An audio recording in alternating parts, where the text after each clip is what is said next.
PM Modi किसानों पर tax कभी भी नहीं लगाएंगे। क्यों?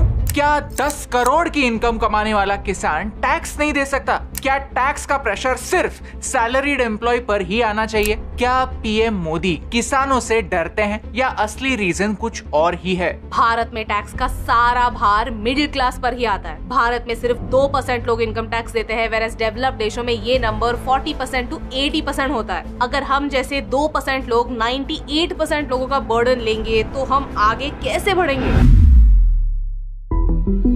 पिछले हफ्ते भारत का बजट रिलीज हुआ एंड एवरीवन वाज एंग्री, क्योंकि हर बजट में सिर्फ एक ही कैटेगरी को निचोड़ा जाता है, देश का honest tax payer, the middle class. Whereas देश के किसान इनकम टैक्स पे ही नहीं करते। बात गरीब किसानों की नहीं, जिनके पास हार्ली डेविडसन बाइक खरीदने के, डिफेंडर, फॉर्च्यूनर, पोर्शा जैसी गाड़ी खरीदने के पैसे हैं, वो टैक्स क्यों नहीं दे सकते? इस साल का बजट आने के बाद वही हुआ जो होना है। गरीबों को सब्सिडीज का लॉलीपॉप मिला, अमीरों का एंजल टैक्स माफ हुआ और मिडिल क्लास को मिडिल फिंगर मिला, और किसानों को टैक्स करने की बात तक नहीं हुई। लेकिन क्यों?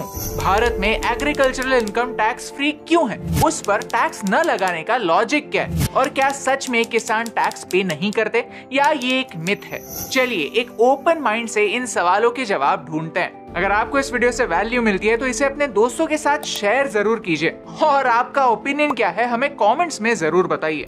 To watch the complete video, please click on the link provided in the description.